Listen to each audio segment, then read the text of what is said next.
Hey guys, what's up? Welcome back to the YKTR Sports Show. This is going to be an Origin preview and I'm pumped for it.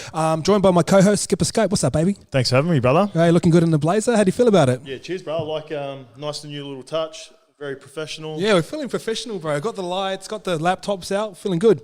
Bit of planning as well. Feel good. Yeah, I hit you up too because I've had a few nice comments about the show that we did last week. Me and you don't really do a show together, and people have said, in particular, one comment sort of stood out, talking about our footy knowledge combined together.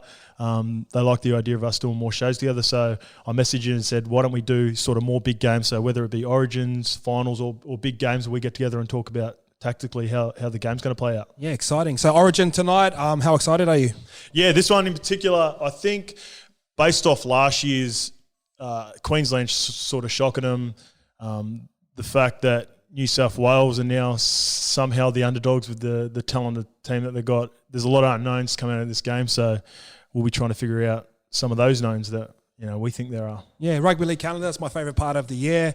Enjoy it being right in the middle of winter as well. Sort of NRL starts to dilute, so it's the best form of our game, isn't it? Yeah, for sure. It's the highlight of the game, and like you said, getting it back to the middle part of the game, feel like it's we've wanted to see it a little bit quicker this year in particular too, so it's perfect timing. Yeah, so a bit of a touchy subject. Me and you have both sort of changed allegiances. You've actually grown up in New South Wales, so what's your excuse? The boys.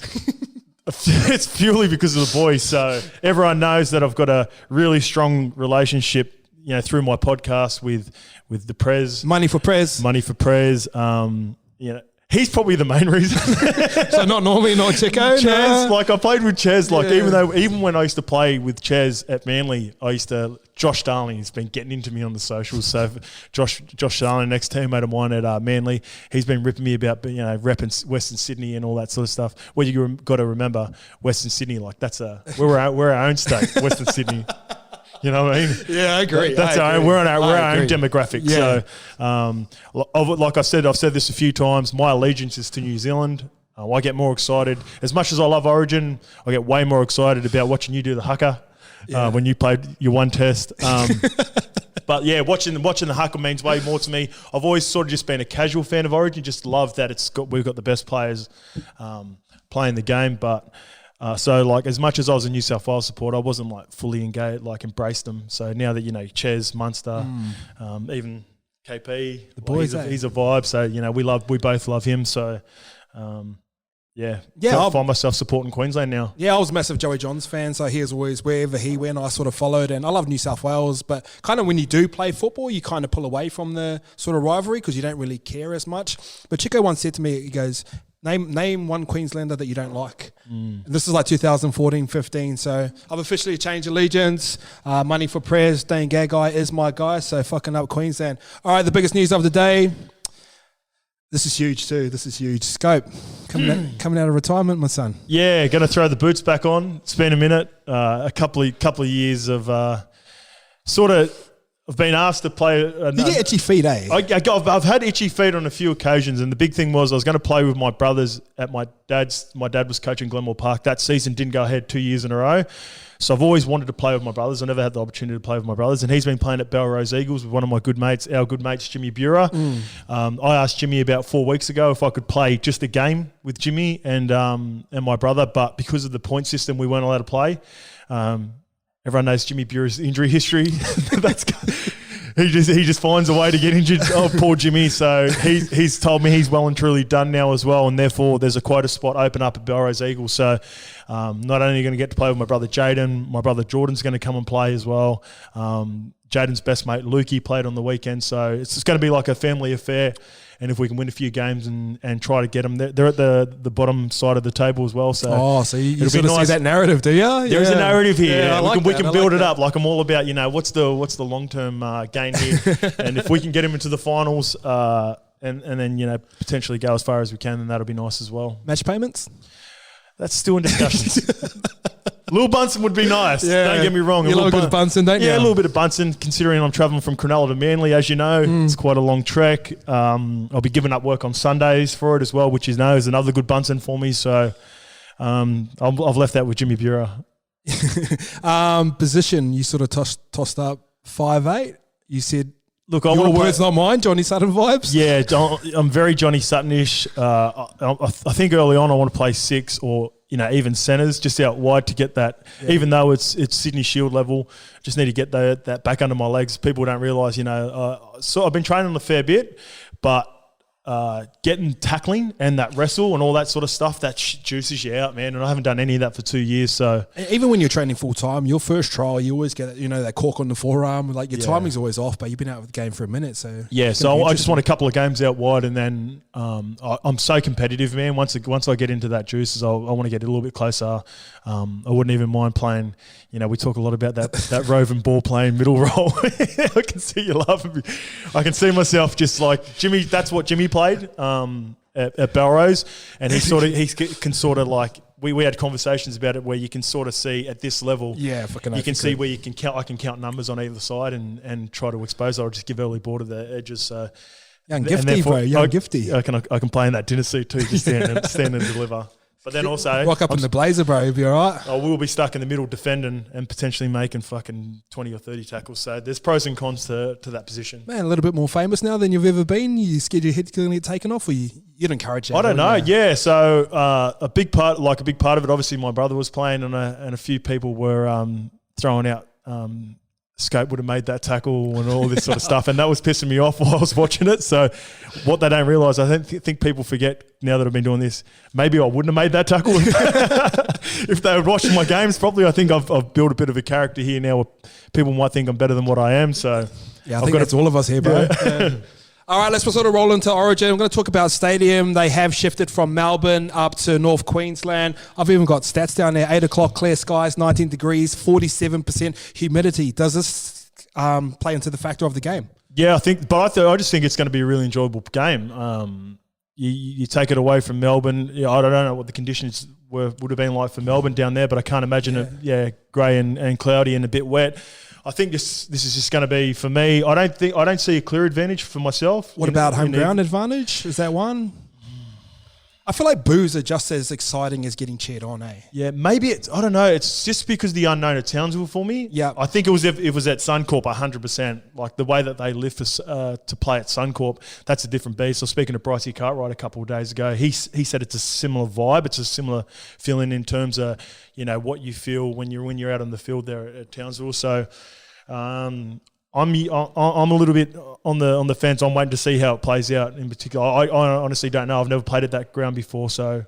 How does 47% humidity feels like? I don't know what that sort of feels like. We can't really get a gauge on it, eh? Yeah. So does that make the ball a little bit slippery? Maybe. Yeah, maybe. Will do, yeah. And the game's sped up a lot quicker now, so I'm enjoying probably a drier track than you would have got down in Melbourne. So I'm really looking forward to it, and I think obviously Townsville's going to get around Queensland, so I think there's a massive advantage there. But yeah, who knows? All right, let's dive into New South Wales. We've sort of broken it down into a bunch of different factors: preparation from the outside, strengths, perceived weaknesses, how do you see them attacking, leader of the pack, and who's your X factor. We're sort of going to break this down across both teams. New South Wales, preparation from the outside. Man, they look super relaxed. Freddie's got him. I think any time with Freddie, it always looks super fun. Yeah. Addo Carr's sort of been the standout. Would have like to see Jerome and Brian Tall, but they're probably in their first match, so they're probably cruising a little bit. Yeah. But it looks like a good team. Yeah, it's a couple of combinations in particular. Talked about Jerome and Brian. Even Sandor just putting a little clip up about the handshakes and all that sort of stuff. Like that sort of, those are only little things, but like that vibe that players have, it's something that they've talked about leading into it with the combinations that I think is going to be important. Also watched another thing on Facebook last night, and it was an interview between Fox and Latrell about doing some work in the Indigenous community while they're up there. And Danny Weidler asked Latrell what it was like to be playing next to Fox again, and he sort of just took a moment. Yeah, like he sort of half tearing up. I don't think he was going to tear up, but they sort of had a bit of a giggle, but you could tell it meant a lot to him. Oh, of course. So they seem like a harmonious squad right now, New South Wales, and I'm sort of giving away where I might be leaning, but I think it's been a really good, enjoyable camp for New South Wales. Daly Cherry Evans' comments last year on the podium, has that been brought up in camp, you reckon? I don't know, because it was more to do with what people were saying about Queensland, and it was less. Wasn't so personal. I reckon I said to Ches he should have gone harder last year, and if he had gone harder, maybe There might have been more to that, but I think Freddie, like I said, Freddie last year talked about, their favourites, they deserve to be favourites. He was playing that sort of card, and this year it's been a little bit more reserved and going about their business. So. We talk about this a lot because you need a balance of players within, and it's going to be talking about a little bit of race, but so the white boys, the Islander boys, plus the Indigenous. I was looking at the team photo that they had yesterday after captain's run. Man, they've got the perfect balance, those boys. You got the power and Payne Haas, Junior Paula. You got the workhorses in Tribovic and Isaiah Yell. You've got the Indigenous boys that got the X factor for you. Man, it's a well balanced side, isn't it? Yeah, for sure, and the nucleus of that Penrith team in particular just seems like on top of all of that core group of like 5 or 6 and Jerome and Nathan in particular in the middle, just controlling both sides. All right, New South Wales strengths. I've talked about this before on a couple of the other shows. I've gone the impact of the bench. I think that is the clear advantage for me for New South Wales. I had it in my 3 topics that we organically sort of did this last week, but I want to go a little bit more into it. I think I can see both packs really filling themselves out and both packs doing a really good job for Queensland and New South Wales. But when I look at the bench, and this is respectfully, of course, to the Queensland bench, of course, when you've got Payne Haas and Junior Paulo coming on in the 20 to 30 minute mark, I think, everyone in that pack for New South Wales can play big minutes. So if they can stretch it out and do such, a really good job up until, if they can push it all the way to that 30-minute mark, and then you've got Payne Haas and Junior Paulo coming on at the 30-minute mark with 10 to go and to just fucking gas out, I think that's going to be a real strength. And if they could put on, a try or 2 just before halftime to sort of extend a lead or take a lead, I think that'll be crucial. Yeah, it's going to be huge. I agree with you. My strength for them is sort of outside backs. When you look at the forwards and halves, and they kind of cancel each other out. But with the outside backs, and I know Gagai's there and he's my guy, they're just a little bit classier out there. They got Tommy Turbo, Latrell's coming back and he's excited. You got To'o and Fox, and then Tedesco, pretty much the game's best player. So for me, that's sort of the clear advantage. But we'll talk about Queensland a little bit later. Perceived weaknesses. All right, so the perceived weaknesses, the heights of the New South Wales, this is the New South Wales wingers. This has been talked about a fair bit with To'o and Addo Carr. Addo Carr's solid underneath a high ball. I reckon To'o's got those questions about him. I think just in particular, so it's, Brian To'o's had a couple of games this year. I'll look back to the Brisbane game which obviously stands out now because he could be potentially marked up against X. They put the ball up a fair bit. He dropped the ball a couple of times in that game. It's something that they're going to be looking at. It's also to do with the height, obviously, of the wingers. You've got Kyle Felton and Xavier Coates, who are going to be maybe a head taller than both of those players. X is fucking maybe 2 heads taller. And got bounce. Yep. And extended reach. Yeah, Hops of Doom. So it'll be up to Munster and DC to put that on. But the way I think they combat that is in the pack. They've got a really defensively strong middle pack. And then all of those guys, when you look at Cam Murray and Tarek Sims on the edge, or even Isaiah Yao and Damien Cook, all 4 of those guys are really mobile and fit players. So it's going to be up to them to be putting on plenty of kick pressure, and that's how I think they combat that. Who's the kicker for Queensland? No, that's where I sort of see their strength is. Harry Grant can kick, Ches can kick, Munster can kick. Would have been cool if KP was there, so it'd be a little bit harder to identify who the main kicker is. But I think Manny will take a lot of the long distance ones, but should be good. Yeah, well, if we go back to the way that Melbourne were able to neutralise Nafe's game, it's really important. That's why I named all 4 or 5 players in the pack. Like, it's not going to be, Tarek Sims is really good at kick pressure. He's the guy. It's up to Cookie. He's the guy. Yeah. It's going to have to be all collective. 4 or 5 getting after him and putting pressure on. My biggest weakness is I feel like every team, your biggest strength is always your biggest weakness. Outside backs, man, it's going to be hard for. Nathan can do it for sure, but man, when you look outside, you got Tommy Turbo, you've got Latrell, you've got Tedesco. You've almost got too many options. So I think they can sort of fall into the trap of trying to shift it a little bit too early. And like Gagai's no slouch, Capewell's no slouch as well. So I think, as much as their biggest strength is who they got on their side, sometimes it might be like too much Chiefs, not enough Indians, that type of vibe. So, man, it's going to be really, really good test for Nathan to see how he balances that out. Yeah. Because you're surrounded by superstars, and a lot of the times when you see super teams get put together, it's like, who's the boss? Who's leading the charge? Do you think he's here? at that point of his career now where he can control that on this arena? He's going to have to. He's sort of like, he's the best club player. And all those greats, your Thurstons, your Cooper Cronks, your Joeys, they were able to execute on that higher level in terms of grand finals and origins. This is just that next little progression for Nathan right now. Yeah. He's already done it. He's already the man at club. He just needs to win a comp. But this is that next little level, and I think he's ready. Yeah, I agree. Yeah. How do you see them attacking? So I see them as, again, I'm going back to the pack and the way that the teams played out. You got two edge back, all three edge back rows. Obviously, Isaiah can play through the middle, and so can Jakey. But with Tarek and Cam Murray, if they end up being the edges for him, I feel like they're two guys that'll be laying the lines. They'll be looking to attack. I'm not even too sure if they'll be too focused on attacking one side in particular, but I just feel like those two guys are going to be battering rams. Cam Murray is a specialist at getting a quick play of the ball for Cookie. So whether they use him up like that, I know, Nath, if he's playing on the right edge, might use him to get at the three, and then they'll play long shifts. That's the way I think it might play out. Yeah, I think it's very similar to play very much 6-4 split. Jerome will hold us wide. I think they'll use a middle, but then they'll use Jakey and their other middle to sort of get out the back towards the right. Yep. So Jerome is going to hold us wide 4, and then it's going to be like a tight block or a double shape with either Jakey or Isaiah Yell out the back to Cleary and off the back of there as well. So that's how I see them attacking.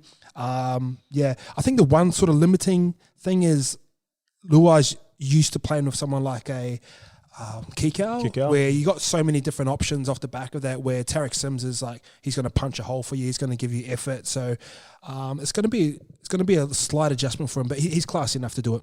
You know how he normally does that shape where Kikau gets out the back of Burton? So for people that are watching the games, normally they have the back rower runs that line inside the 3-man, and they have the fullback sweeping out. Penrith have a little variation where they do. Some other teams do it, but Penrith do it really well, where Burton runs that hard line and Kikau gets out the back. I wonder if they get in a position where they just swap Latrell and Tarek. Tarek still runs that line inside the 2-man this time, and Latrell gets out the back. So that's something that works for him at Penrith, and it's a little variation where they could easily just swap the bodies around and do that with Latrell, I think. Yeah, it'd be interesting how Cookie sort of adjusts the playing of these two as well, where Api Kurosau could walk in and have that flow, where you look at a lot of big origin moments, it's been Cookie and Tedesco kind of going through the middle, so they're going to have that option as well, and Naif's a really good support player, so it could be kind of through the middle. Like, it looks like they're shaping up wide, but it might be actually just through the middle. Yep, so who's the leader of the pack in New South Wales? In your eyes? Yeah, my eyes, it's Jakey Turbo. It's not your sort of behind the line talking style. Yeah, he's not your aggressive guy, but Jakey's made for Origin. He'll be able to play a little bit of footy if the pace is quick. But I think, in particular, starting him defensively, he's going to stiffen him right up. Like, that's his bread and butter, Jakey. You don't have to set the tone by screaming in people's faces and rah-rah and starting fights, because that's not Jakey's game. But a couple of those fucking bone rattlers in the first 15 minutes, getting right underneath the rib cage where Jakey likes it. If he can pull a couple of those off, him and Cam Murray can both hit right under the ball nicely, and I think that'll set the tone for New South Wales. I'm going to go a little spanner in the works here. I'm going Saifidi. Yep. Yeah. If you go to Newcastle, his format at Newcastle's been really good. His game leading into this, he was sort of the guy that sort of Manly people gravitated towards.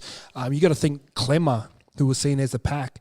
I feel like he's easily overtaken Clemmer and that sort of. Yeah, he's the leader of the pack now for sure. Leader of the pack in Newcastle, and I think this is his moment to shine. I was looking at, obviously, I know Jakey and all those boys are there as well. But, man, sometimes when you're in those big games, you just need that sort of Sammy Burgess style guy. When Boyd Cordner was always that for them. Yep. When the game's fucking tough and you're 25 minutes in and there hasn't been a scrum break or a penalty, you look over and who's the guy taking the carry? I think this is his time, bro. I think this is time to really cement himself as one of the game's best forwards. And he's got a starting position over Junior Paulo and Payne Haas. That's a massive call. That's right. huge, bro. That's huge. So, man, I think he's going to be the guy. Who's the X factor? Latrell. Yep. Latrell. I've been on this for a week or so. Just also going off, some of those interactions that I've seen in camp. He looks really relaxed. I said this with Jack. I don't know if you've seen this. I think you look. They've sort of mixed and moved players out of position to play these centres roles. The fact that Latrell's a renowned centre before he moved to fullback, but also the fact that he's played fullback now for 18 months. he's going to have a little bit more juice in the engine. Yep, I think. agree. I feel like he's going to be the X factor. I've actually declared him Smokey for player of the match. I think he can have a big impact. It'd be interesting to see who lines up again. I'm going to get into a bit further down with Queensland whether Kurt Capewell. Sorry to Kurt Capewell. I've called him Luke Capewell a couple of times on these shows, and people have pulled you up corrected on me on that. Thank you for thanks for that. us. I played against Luke Capewell. I believe he's his cousin. Yeah, Rocky. A fair bit coming through in the juniors, so that's where that mix-up happened. But, whether it's Origin Gags or Kurt Capewell, I think Latrell's going to have a big game. Yeah. He looks a lot calmer. You got to think he's done pretty much everything in the game already. And I feel like he's got so much more room to improve. He's still going to have that. He's still got to have that season that Turbo's having right now. And obviously he's got it in him, where maybe he gets to 25, 26, 27, and he gets that almost GI-like presence, which he's already got. But it's just like there was times when GI had the ball where you're like, oh, fuck, he could score whenever he wanted. And Tommy's kind of got that about him as well. I feel like he was just on the cusp of it last year before he got injured. Like he was going on a little run, like a little 2 to 3 game run, and then tore his hammy really badly. But and he's kind of got that niggle out of his game now. When he was kind of like, Dowell's got in his game, and he's kind of matured past that. Yeah, so he looks calm. For me, it's got to be Nathan Cleary if they win the series. Man, a lot of the times you think of last year's grand final, he was the best player on the park. But he's, like I said before, he's at that level now where he's such a good club player. He needs to transfer it into rep footy, and he can do it. Like, there's no one in Australia that would be doubting he could do it, but for me, it's him. All right, let's dive into our team, the Queenslanders, fucking up the Maroons. Preparation from the outside. Man, I haven't really seen too much. The one thing I have seen is Dan Gagai, the tonsillitis. Do you believe in these yarns, or? He probably had tonsillitis, but he's never in town. I get tonsillitis every fucking 3 or 4 weeks. He would have been sweet. The thing with Queensland is when you look at New South Wales and we talk about them being relaxed and all that sort of positive stuff about how the camp looks, that's just how Queensland look every camp. Like, they sort of just go about their business. You sort of try to find ways to pick and poke at them, but it's a little bit harder because they're naturally fucking relaxed. Just they're cruisy people, bro, up there. So it's not like they have to fabricate it. I'm not saying New South Wales have, but it's just Queensland being Queensland, man. Paul Green, I haven't seen much of Paul Green, eh? He's proven. He's proven coach. He's won comps. But, I think these types of camps are a little bit different. You just got to get everyone around quickly. But I think he's got a great support team. You see photos of JT in the background. And apparently Billy Slater's one of the smartest dudes ever. And normally he goes, bro, you should hear him talk about football. He goes, he talks about things you wouldn't even think of. So, man, they've got that great support system in and around him. Yeah, I was just speaking to someone recently about Billy Slater. If it comes to me, we'll get back to it. Queensland strengths. Where are we? DC and Munster. Yeah. Known commodities. They've both done it at this level. They've both done it at club level.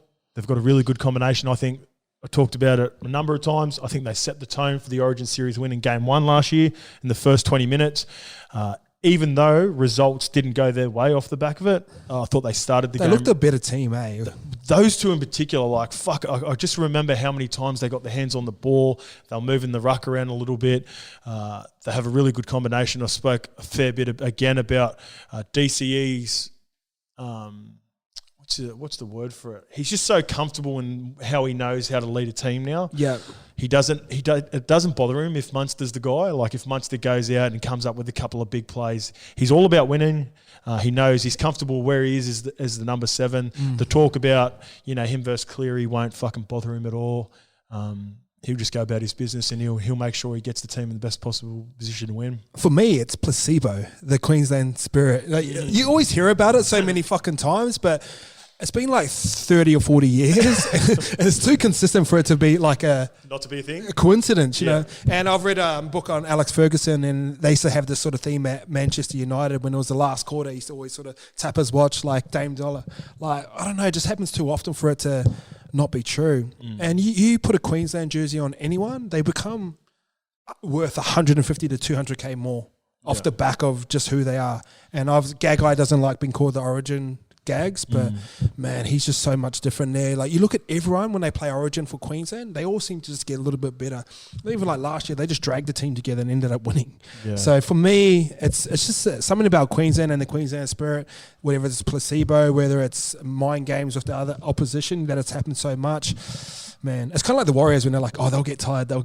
Yeah. Like, and sometimes packs are bigger than ours. Yeah, so it can flow negative, like it can go be a positive or a negative in terms like once you're, it's same, bro, like confidence. When a team's losing, like you go, oh, fuck, it's going to come. It's going to come. It's coming, yeah. And when you're winning games or you've been at better teams, you're like, we'll be right. Like, and that's sort of, I guess, what Queensland will be thinking going into this game. Like, Does Origin mean more to Queensland than it does to New South Wales as a fan base? I think it does. I think it does. Yeah. Yeah. Just I don't know. Like there are a few. We're going to get back for this. Yeah. But I just think it does. Yeah. Yeah. No, it does. Like you don't find as many passionate New South Welshmen like Josh Starling getting around as you do with guys like Queensland. It's just like it's in their DNA. Yeah. Like we're so. I think that what plays into it as well. Like just the way we are as people down here. There's a lot more. Oh, we're a cooler city. Yeah. There's so much more stuff going on down here that. I suppose if you go to Western Sydney and Newcastle and some of those areas, but when you feel like... Yeah, we live city though, don't we? Yeah, it feels like Queensland. Like how many... I don't think many people in Bondi give a rat's, really, if New South Wales or Queensland win the series. How many New South Wales flags have you seen this week? On a car or something? Yeah, none. Yeah, me neither. Yeah. Maybe up in Queensland they'll be out and about one day. That's a fair point. Perceived weaknesses for Queensland. I'll start first. Okay. Mine's goal kicking. Yeah. Who kicks? Valentine Holmes? That'll be it, eh? Valentine Holmes. Let's hope it's not Prez. Yeah. So that's the thing. So here's the question: who's New South Wales quicker? Yeah, Cleary. So you know he's accurate. He kicks around 90%. Yeah. And a game that's going to be a lot quicker, where there's going to be a lot more tries. Man, going up in sixes compared to fours could be the difference. So where do you see that? Will it be Val? Eh? It'd have to be Val, I reckon. Kyle Felt can kick as well. I think he's more kickoff. Oh, that's a bonus. His kickoffs. Yeah, he'll be giving them torpedoes of doom. So yeah, for me, it's goal kicking. Yeah. Yours? My perceived weaknesses are the outside backs. I've highlighted, Latrell and Tommy Turbo, Teddy compared to Origin Gags. He's probably the one guy that matches up. That's got the reputation of matching up against guys like that in that arena. He will match up. But Kurt Capewell and Brimo. Can Brimo replicate what he did in that game one last year before he bailed out? He was unreal in that first game last year and sort of put himself on the map in terms of what people thought he could do going into the future at this level. It would have topped up his contract too. 100%. Yeah, and part of what he can do at the Titans. So it depends on who. The big one for me is as well as he's done last year and how well he's done at club level, whoever Kurt Capewell lines up on, because when I was talking about it last week, I had him matching up on Latrell. But when I looked... he'll go Tommy. He'll go Tommy on the right, I reckon. Last year he was on the left-hand side. And Gags, even though he plays left side for Rabbitohs, I think he plays right side for Queensland. He plays right side for Rabbitohs. Left side. Sure? He played left side on the weekend. Has he? He's switched over and Campbell Graham's at the right. Him and Alex Johnson, yeah. So Gags is very versatile. So that's the thing that throws a spanner in the works. Gags can play both sides. And obviously Luke Capewell is an edge-back row who can play all over the field. So...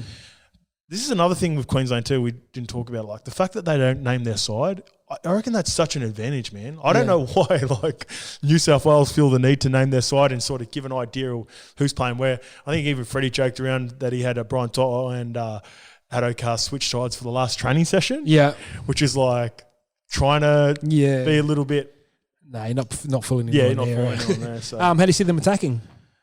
DCE on the ball and Munster playing a traditional six role. So, I said... He plays it really wide too. He sort of holds that scrum line. They sort of zing the ball really wide.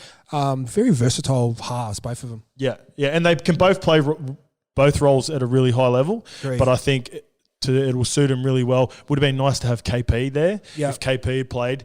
For people that watch the Knights play, when he sits, I feel like he does his best work when he sits on a short side, plays from a wide four. So what that means is you've got 4-on-4 defenders, and if KP ends up getting a middle that gets stuck at A or B, and then he'll get the green light to have a crack, because therefore he can skip on that outside. He does that nice little goosey that everyone loves so much, and he can play short, long, or even over the top. And then and if that's not on, if they line up perfectly, then you got Ches playing on the ball at 7. Yeah. He's either got both middles on the inside or playing out the back of the middles. Quick ball out to Munster, and Munster can do his thing on the outside as well. Yeah, I'm going to throw a little smoke in here around Kaufusi. So I think they're going to use Fafita to lay a line, very similar to what you do, and use Munster to attack the right side because they got Jerome Luai out there as well with Tariq Sims, Latrell Mitchell. Yep. So it's going to be kind of like even though he's a renowned centre, Dean up there is like a little bit different. But why I like Kaufusi so much, the versatility. So you look at someone like, you said the boy's going to punch a line for you. You can run so many variations of shape off the back of Kaufusi. He can run a tight line for you. He can pop that outline for you. You can give it early. He can pop it out the back as well. A lot of the time, Melbourne sort of run that shape where they'll do a doubles and then he'll turn up to Valentine Holmes. Yeah, Semi-Thaiday used to do that really well for Queensland back in the day with Billy. And when you got a fullback like a Valentine Holmes who's not known to strip people with a pass, I think that double shape with the turn up, we used to call it like a bait line. Yeah. I think that's where some tries could be scored out the back there. So Melbourne and Queensland back rows are all been good at that throughout the years. Yeah, and like I said, there's so many different options you can play off the back of Kaufusi. So I'm excited to see him in there. And Ches has always really played with skillful right side back rows. Yeah, that's where he does his best work for sure. He needs a guy that he doesn't need him, but he operates better when he said it's what he does. He likes to do. If you watch it early on in the game, he might rip it nice and early to him because he likes to set up his run. Yeah, because he's a really good runner of the footy, but. Sometimes when you talk about halves taking on the ball, sometimes taking on the line, they need to get some momentum first, and just like it's like a little double bluff. He's given it away early. He wants to shift, and then he'll have a crack. Who's the leader of the pack? Tino. For you? Yeah. Tino for me. I've gone White Rhino with Tino's a bee stick behind him. And they both come from the same system. I think Tino's a lot better player than he was playing in the comp last year because he sees himself as a leader. He was coming off the bench, but man, White Rhino. We've gone a little bit different. So you've gone like sort of the Jakey to Christian Welsh for Queensland. Yeah. With the sort of no nonsense, going to get about his work and that sort of vibe. And then I've gone for that little bit of X factor like you've got with Safidi. Like he's going to be a little bit more in your face, and I feel like Tino's going to be.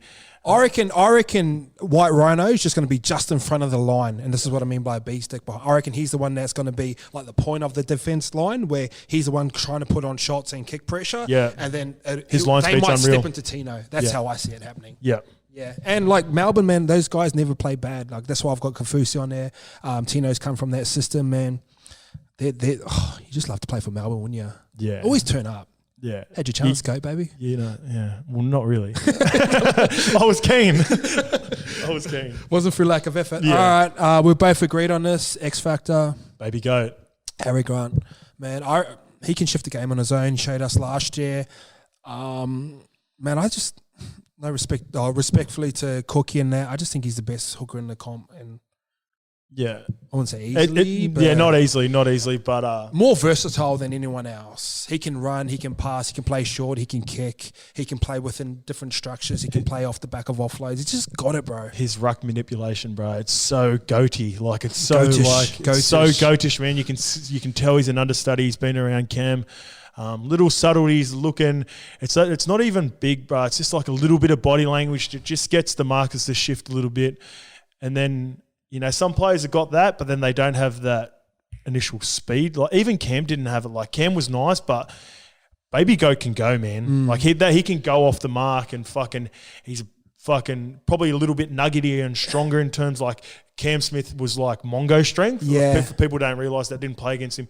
When you got into Cam Smith and you try to fucking tackle him, you try to take him to the ground. Him and Munster are the same. Like you try to take him to the ground and they can just stand there like that and get a base and they're so strong. Whereas like Harry Grant and Cheese, they're that more traditional, like stocky, strong. Like, have you ever seen that photo? Drive you up. Have you ever seen that photo when he's in Bloke in the Bar and he's wearing budgie smugglers and there's a photo of him from behind? But he's got a fucking silverback for a back. It's who's like that? Baby Goat. Baby Goat. Yeah, little silverback. Yeah, he's a beast, man. So.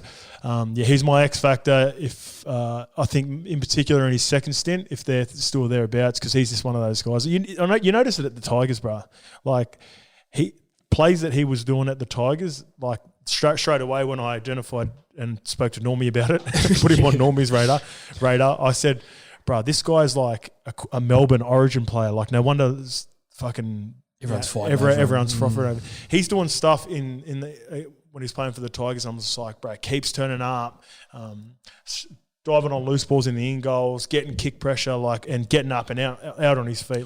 This will be the challenge for him here. The biggest challenge for him is getting his pack rolling forward, where he's got enough subtleties within his game when everything's moving a little bit quicker within Origin that he can those little manipulations that he does well and Upper Carousel do well. Man, they get your pack rolling forward and everything good is going to happen off the back of Harry Grant. Yeah, I agree. Final score predictions. 30-20 New South Wales. Oh, you're going with him? Yeah. Shit, baby. I'm going biased. I'm going 28-22 to Queensland. Is that what you want the score to be, or is that what you genuinely think it's going to be? I think it's going to be that. I'm biased. Yeah. I'll just stay biased. Yeah. Yeah. As much as I want to see Queensland win, I just think, when I was going, especially when you start breaking down the game, start breaking down all the points, and then I'm obviously favouring more to New South Wales. Yeah. So that's making me go that. Yeah. I think it might be close, 24-20 with a try at the end. Let's just put it this way: if they said put the house on it, I'd probably change. But fuck it, I'm staying Queensland. Xavier Coates, anytime try score for me off the back of a kick. Who's yours? Fox double. Bit of jam. Yeah, two or more from the Fox. I think everything's connected with everything. My scores, my how I'm it kind of flows all to the left side.